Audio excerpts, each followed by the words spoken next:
We talk a lot about lead generation in this podcast, and a good majority of our guests specialize in single-family homes and wholesaling. But an important thing to realize is that the skill sets and experience in effective lead generation carry over to any other niche in any other business. In this show, our guest takes us on his journey of how building and running a successful wholesaling operation has carried over to now building a successful storage business by using the same types of lead generation. If you haven't grabbed your copy of my book yet, you can pick it up on Amazon. It's called More Leads, More Deals, More Profits. In the book, I talk about the three sources of lead generation, which is marketing, prospecting, and networking, aka your Dream 100. As you listen to this episode, you'll catch our guest talking about those exact strategies and how they are now working in storage as well. Also, once you're done, please leave a review of this podcast and share it with someone you think it'll help. I'd greatly appreciate it. Calling all real estate investors. Are you ready to get off the real estate income roller coaster and learn the proven lead generation strategies the experts are using to consistently generate profitable real estate deals? Then you're in the right place. This is More Leads, More Deals, More Profits with your host, Mark Lane. Let's get started.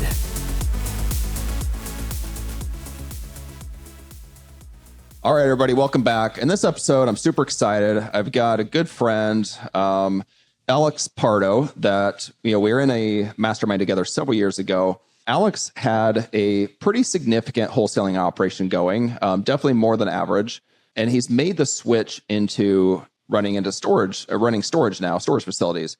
And we're going to talk a little bit about how Alex ran his wholesaling operation and all the leads and everything that he used to get there, and how that has kind of changed over to storage now, but how he's still utilizing those same skills that he possessed in his wholesaling operation to now be successful in storage. So super excited to have you, Alex. Thank you so much for joining us. Yeah, man. No, thank you for having me on. I love connecting, and this gives me energy, man. So I really appreciate it. Yeah, awesome. Thank you. Well, so Alex, if you can kind of just run us through what your operation used to look like as a wholesaler. I know you've been doing this for quite some time now. Yeah. And you built it up to something fairly significant. If you can just kind of give us a look into your past, what that looked like for you. Yeah, and I'll give you the brief short version so we can kind of get to the meat. But like I got started in late 2005, like many people I'm guessing listening as a one-man show. It wasn't until 2009 when I read The 4 Hour Work Week that I was like, well, that's a novel idea, like hire people, like outsource and delegate. And so hired a virtual assistant in 2009, of course, not knowing what I was doing or how to lead and manage.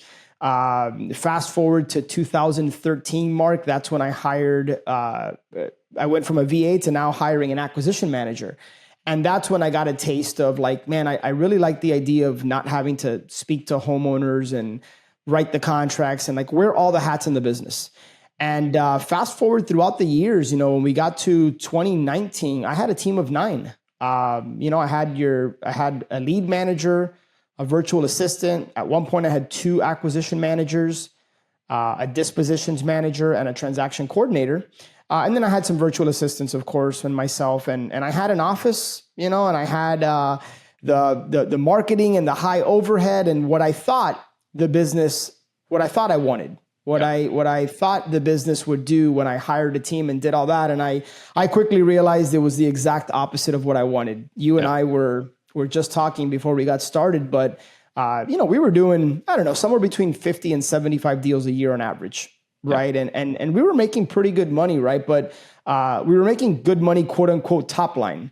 But bottom line net, which is what really ultimately matters, was suffering. Our margins were shrinking. And at one point I came to the realization, brother, that I netted more in 2006 and 2007 when I was a one-man show, like just kind of running and gunning, doing deals on my own. I netted more then than I did in 2019 when I had an entire team and operation and all that. So I was like, yeah, this thing is broken. I need to tear it down. Why do you think so many people go into the volume game? Why do you think so many people get allured to that? I think a part of it, man, is ego. I can't speak for others. I know for me, when I joined that mastermind, which by the way, this is not any shade at that mastermind, great leadership, awesome group of people for the most part, right? That's where you and I met. A lot of awesome, meaningful relationships came from that. Right. But when I got exposed to what others some of the top investors in the country were doing, I thought to myself, like, if they can do it, I can do it. Yeah. And what I failed to do was honor my vision. Yeah. I had a clearly defined vision for my life. And I knew that I had to design a business that supported and enhanced that vision, that was aligned with it. Yeah. And yet I fell victim to, just from the outside looking in, seeing that people were doing all these deals, all this volume, making all this money, but not understanding what was behind all that, what came with all that, the overhead, the stress, the different things from a leadership and management perspective that ultimately I just didn't want. There's nothing wrong with that, but I fell victim to the word scale. I felt like I needed to scale my business when, looking back now, I was essentially scaling chaos. A friend of mine said, bigger is not always better, but better is better. And that really, really resonated with me, man. So to answer your question, I think part of it's ego. I think part of it is just ignorance, like not knowing what goes on with that type of operation. Yeah. And then the other thing I would say is a lack of clarity, like people just not really understanding what it is they want and then spending all this time building this business that then feels like a prison. Right. 100%. When I take on coaching clients, it's the very first thing I go through with them is to have them build out their vision. Because if we don't have that, and it's even when we're established, when we know what's going on, when we have roots, it's still easy to get distracted and it's still easy to get pulled into things that we ultimately don't want. But what I've found is that, I've never met a single person yet that said they went into real estate investing to be filthy rich. Not a single one. Every single person I've met wants more freedom, wants more time with their family. They want a better lifestyle. And the next thing you know, once they start to see how much money can be made in this business, their mindset shifts and they go into more, like what I want to call more mode. They think that more is better. So I think that having that vision is so critical to keep us grounded and to keep us focused on what really matters. And when we do that, we somehow, maybe we don't make as much, maybe we do, but we're happier and more fulfilled no matter what. That's it. I know for me in I started the Flip Empire show back in 2016, and it's crazy to me because we just crossed over the 8-year anniversary. But I remember in 2017, 2018, when the show started to gain a little bit of traction, I genuinely, and I mean this, Mark, I genuinely got more joy, fulfillment, and more of an energy charge when people would send me a message on Facebook or Instagram, like complimenting, like, hey, thank you for this episode. It really helped me because of XYZ. Yeah. Like that charged me up more than knowing we were going to close like the next $20,000 wholesale deal. Yeah. And that's when I knew that, like, man, like I need to be leaning more into, again, I keep referencing the word energy, like the things that fill me up, right? Like coaching, just having these types of conversations, pouring into people. Like real estate, this is going to be maybe controversial or surprise people listening, but like I am not passionate about real estate, right? To me, real estate, I'm pretty good at it. Like I've acquired some skills and I have some experience and knowledge, but it's just a vehicle that allows me to like live the things that really fill me up. And I use real estate as a vehicle to not only help my life and my family, but others around me as well. Yeah. And I would say that's probably a good, like knowing my avatar, like I would say that's a good majority of who's listening is they want to do real estate, because they want to make more money, because they want some freedom in their life. But because they want to spend more time with their families and because they want to spend more time on their hobbies like that, like real estate is to serve that purpose. It's not to be a real estate magnet. Like there are those people out there, but most of them aren't that. So they don't have that desire. So Alex, when you were running your wholesale operation, you said you're doing, 60, 75 deals a year. At one point got up to 100. So this is all about lead generation. What were you doing to pull that kind of volume? Like obviously in order to do that, you have to know what you're doing. You have to understand lead generation to a certain point. What were you doing to build that operation? Yeah, man. Great question. Direct mail was always the backbone of our marketing. Like I when I came up in the business, I started with direct mail. My first deal came from direct mail, and I always took a liking to direct response marketing, right? So I learned a lot from reading Dan Kennedy books and just investing myself from a marketing perspective. And by no means do I consider myself like ninja marketer, but like I understand direct response marketing. And so direct mail was a big part of it. At one point in 2018, 2019, we were probably sending out somewhere between 35 and 40,000 pieces of mail a month. Right. So direct mail was always like, again, our backbone. And then obviously, as you know, man, from being in the industry we've gone from testing sly broadcasts, AKA ringless voicemails, to text message marketing. And at one point I had 3 cold callers in Mexico. I mean, man, I did offline marketing. Like we were still even running ads, believe it or not, this is going to be funny, in the yellow pages, like old school type stuff. Yeah. Right. Bandit signs. I mean, I think I told you, man, at one point we were probably running 8, 9 different marketing channels at any given one time. Yeah. And I think when you say that says that, what that basically says to me that it all works, right? Like people always want to say like, well, what should I do? Like, well, you got to kind of start start testing, trying different things and figure out what works for you. But the reality is that it all works. It's just like you have to test it to figure out what you want to keep doing. Yeah. Yeah. Mark, I always say, man, like when people ask me, like, I know what they're looking for. Like what's behind the question is like, what's the silver bullet, right? Like what is going to cut to the question is, to your point, it all works. But I always follow up by saying, but are you going to work? Are you going to be consistent? Like when I got started, I wasn't doing 8, 9 marketing channels. I focused on direct mail and I tried to get really, really good at that. And then I tried to create a system and a process that ran without me. And then once I did that, like with marketing, you got to test and tweak, right? Like there's never a one size fits all. And then I would introduce the second channel and try to figure that out. I was always going an inch wide and a mile deep before going on to the next thing. Yeah. So, right. And I think that's a mistake that a lot of people make is they hear, oh, like at one point I remember cold calling was a thing and then it was ringless voicemails. And I see people just bounce around from channel to channel, never perfecting any of them. Yeah. Yeah, guys, this is listeners, this is such good advice, stuff you should take deep to heart because like this is what it's all about, like what Alex is talking about here. Like most my coaching students, I see it all the time. You see it on Facebook where they're always looking for like, well, how do you find deals? Like they're looking for this perfect answer of this is how to go do it. And the reality is there's so many different ways to do it. And there's so many different types of lead generation, so many types of marketing, but none of it's going to work if you don't work. And none of it's going to work all the time in every situation. Like stuff has to be tracked. It has to be understood. Yep. Such good advice there. So direct mail, did you find that you had any other big winners besides direct mail? Well, it's interesting, man. When we talk, the conversations in our circles, I feel like are always around marketing when it comes to the acquisition side of the business. But oftentimes people don't really talk about the disposition side, but believe it or not, as boring and not sexy as it is, dude, we used to generate so many cash buyer leads from simple bandit signs. Like bandit signs, we got so many cash buyers.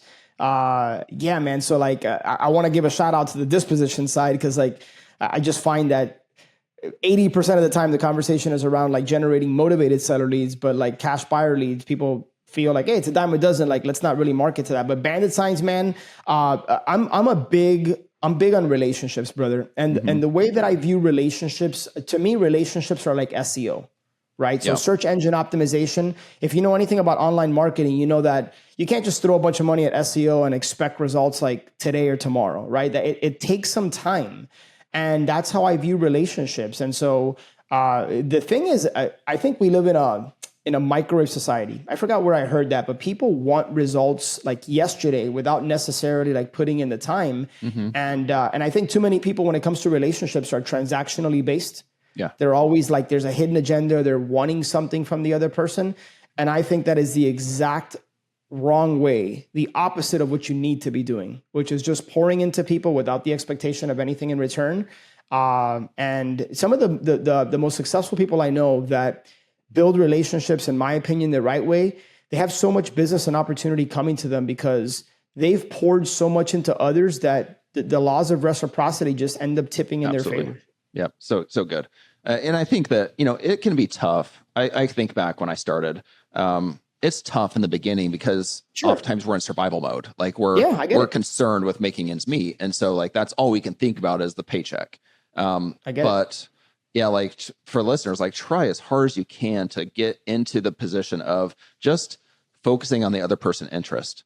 Yeah. Like when I go into, into a seller appointment, I never ever think about how much I'm going to get paid while I'm there. I might think about that afterwards, but while I'm there, I'm only focused on their interests and their distress factors and how I can help them.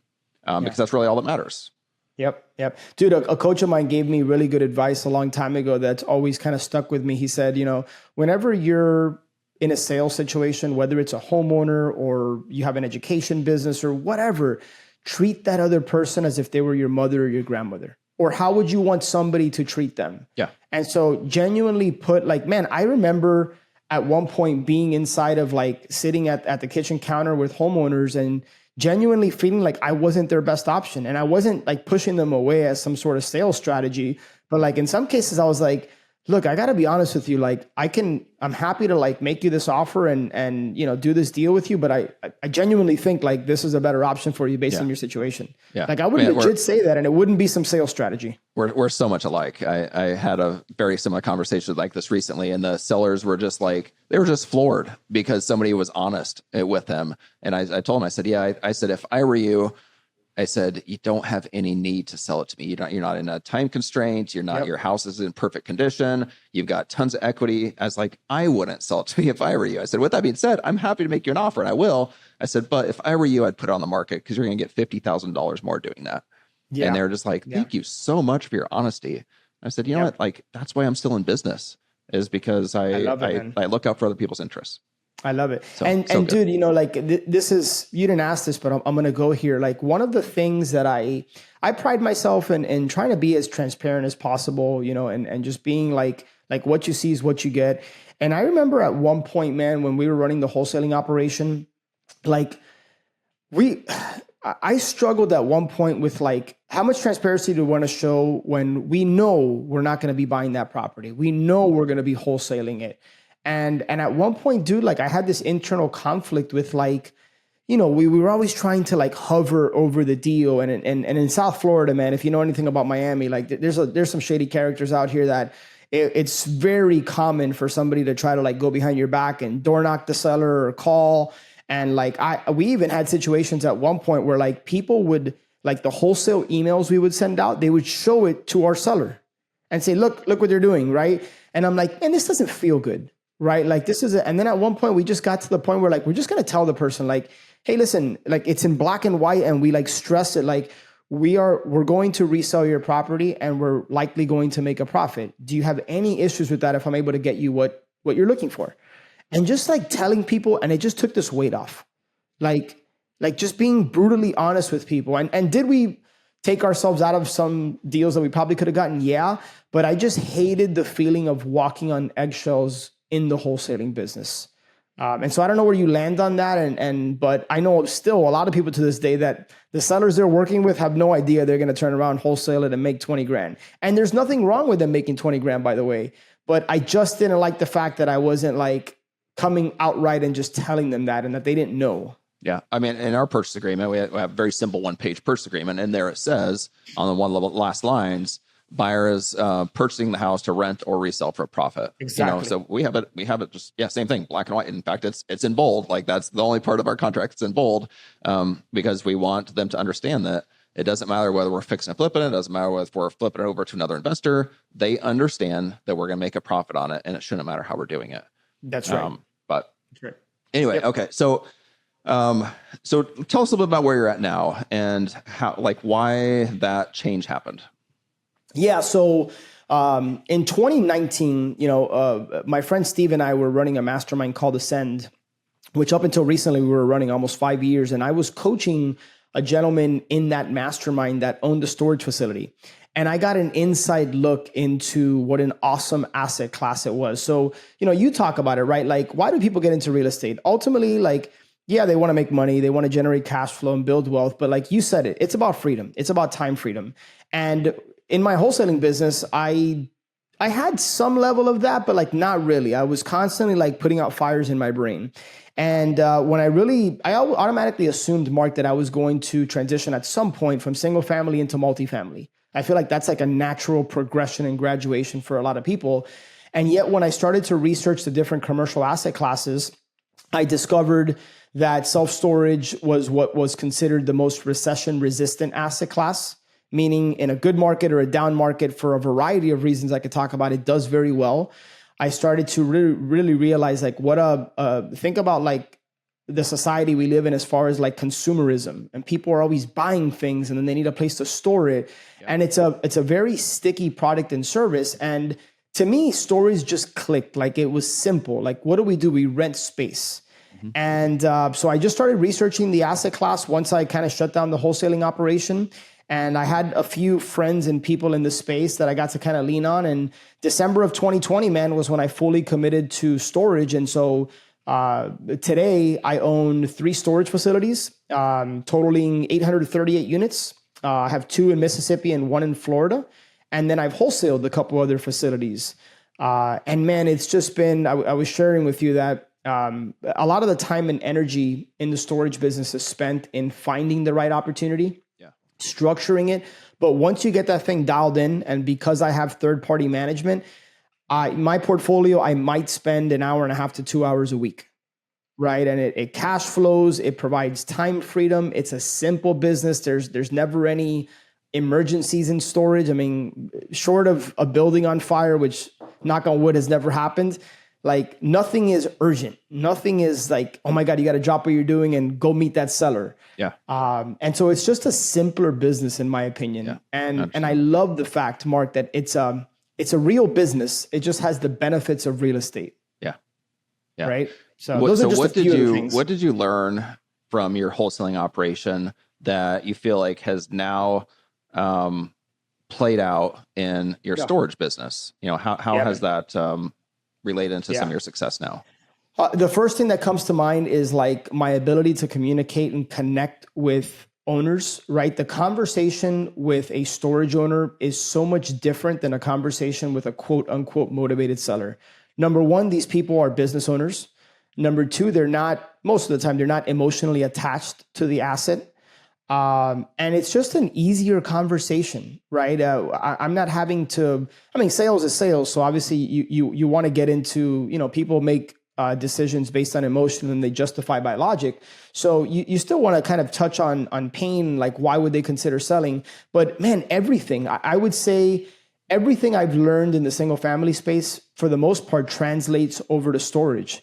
It's just easier. But to answer your question directly, I think from a leadership and communication perspective, I think it was significantly more challenging to build the wholesaling operation to the point that we did than it has been in the last 3 years to do the 5 deals I've been a part of and the 838 units. To acquire that has been significantly easier than creating this team and doing all these deals every single year. And so, man, I don't know if it answers your questions, but everything has translated. Okay. So what are you doing now in the storage business for lead generation? Direct mail, cold calling, and relationships. Those 3 channels have been responsible for every single deal I've been a part of. And so we continue to do direct mail. I've continued to invest in relationships with brokers and wholesalers. In fact, I'll share with you a quick story. And one of the things I do, Mark, when I hop on a podcast is like, I define value by like, what can somebody do with the information I'm sharing? And I'm always aiming to like, am I delivering value? Right. And so the one nugget I want people to get from this story is the power of intentionality and clarity, and then communicating that to the right people. So when I got into storage, I know that it takes just as much time, energy, and effort to do a big deal as it does to do a small deal. Mm-hmm. So when I came into storage, I wasn't intimidated by going after a larger facility square foot wise. So I was telling everybody, like everybody in my mastermind, everybody in my ecosystem, my network, like, hey, I am actively looking to purchase my first self-storage facility. I'm looking for at least 25,000 net rentable square feet. I'm looking in these states, and I'm looking for a deal that's a light value add, meaning like I don't have to do anything crazy in order to increase the net operating income and generate cash flow. I got so crystal clear and specific with what I wanted that because I had planted seeds with a lot of different people in my network, I had a good friend of mine who I was working with at the time that called me and he said, "Hey, Alex, you've been telling me what you want. I have exactly what you're looking for." He emailed me the deal. The next day I called him in the morning. I told him, "This is everything I've been looking for. I want it." I ended up getting that property under contract, and that ended up being my first deal, a 43,000 square foot facility in Mississippi. And the only reason I got it, because he has a big network and he could have sent it to anybody, especially people with a lot more storage experience, is because I was so crystal clear on what I wanted and I kept being top of mind, right? Like I referenced Dan Kennedy earlier, and in marketing, one thing I learned years ago was we want to enter the conversations that are already going inside the minds of our prospects. Well, he wasn't a prospect, but he was in my network. And so when you're clear about something, publish that with the right people, because I promise you, it might not happen today or tomorrow or next month, but at some point, doors and opportunities will be opened up because you're so specific and intentional about what it is you want. Yeah. Yeah. So a couple of things there I think are so good. And it's things that I kind of talk about as well. You identified what I like to call like your ideal property avatar. Yes. Right? Like I think we should have our ideal customer avatar, but when it comes time for actually investments, it's one thing when we're just wholesaling everything, and it's like we don't really have that ideal property avatar. Instead, it's just motivation. So we're just going after motivation. But once we actually start into the investment side of things, and we know what we want to invest our money into, or what type of properties we want to hold, we really need to get very clear on the type of property avatar that meets that criteria. And it sounds like exactly what you did. And then you said top of mind. So one of the things I like to teach is when you're when you're working with wholesalers, like if you're trying to buy from wholesalers, which we all should, even if we're wholesaler, we can still buy from wholesalers and turn around and wholesale it, flip it, whatever. So I always like to say, stay top of mind. That means like be reaching out on a weekly basis. It could just be a text message, an email, just said, "Hey, like you got anything going on right now? Like you got any properties come across?" Just staying top of mind, because when they get those deals, they're immediately thinking, how do I get rid of this? Who do I sell it to? How much can I sell it for? And if you're staying top of mind constantly, you're going to be the person they're thinking of, or like, oh, like Alex just reached out to me again last week. Like, here, let me put this in front of him, type of thing. Right. So staying in mind is critical. So true, Mark. Yeah. We track and we think alike, brother. Two things that I'll quickly share on that is, one way that you can stay top of mind is by asking them, what do you want? What are you looking for? And in the nature of giving and seeking to give without necessarily expecting something in return, is sometimes I'll put a deal in front of their, and it might not be a deal that I have that I'm not going to benefit from, but like, or I might tag them. I see a post, "Hey, I'm looking for this." And I know that this person over there, I had a conversation with them about, I'll tag them. Right? A buddy of mine last week posted something on Facebook. He's like, "Hey, my CPA is retiring. I'm looking for a really, really good CPA." Mm-hmm. Well, I work with Marcus Krigler. I know Marcus. I tagged him. And I know Marcus is looking to like grow his business with the right people. Like, so it can be little things like that just like giving and just planting seeds and nuggets. And sometimes people will think of you, but really the takeaway here is just get crystal clear about what you want and then share that with the right people. Yeah. Go out of your way to help people. It will come back. It will come back to many times over, generally. Okay. 100%. So what do you feel like is what's the next step for you? Like, where are you just going to be continuing to try to acquire more storage facilities, or like, kind of what's your plan? I'll tell you what, man, about a year and a half, 2 years ago, I read one of my favorite authors is Benjamin Hardy, and he tends to partner up with Dan Sullivan. And obviously I know that you're very familiar. So The Gap in the Gain and Who Not How are two books from those two authors that I highly, highly recommend. And Who Not How had a big impact on me. So I mentioned earlier, dude, that like real estate in general doesn't like fill me up. It's a vehicle. What fills me up is coaching and mentoring, impacting people. So I launched a storage coaching program back in January called Storage Wins. And so now I'm centering everything around storage, but I want to do more with the right people. And I necessarily don't want to be the operator per se. So I'm coaching people now, like walking them through step by step on how they can get involved in storage and they can keep their existing single family. Because again, everything translates. So it can be like an arm to their business. In some cases, I'm working with people that are looking to build a bridge from their 9 to 5 over into storage. and I'm partnering with them on deals. So it's cool because I don't necessarily have to be the operator, which doesn't light me up, but I get to do what does light me up, which is coach them, share with them kind of what I've learned. And so yeah, man, it's been a fun journey, man. I'm pouring into people now on the storage side and kind of sharing my knowledge and experience, and it's been great, man. It's been very rewarding. Yeah, I love talking to you, and I like you encourage me also. But it's so refreshing to talk to people that are just simply doing what they want to do in life. That are, they're not, you could have continued running your wholesaling business, and I'm sure it was profitable enough to keep doing, but you let it go because it wasn't serving you at your highest level. And like even doing storage, like that's obviously profitable or you wouldn't be doing it, but that's still not operating at your highest level. Like you want to be giving back to people because you know that that's what you're meant for.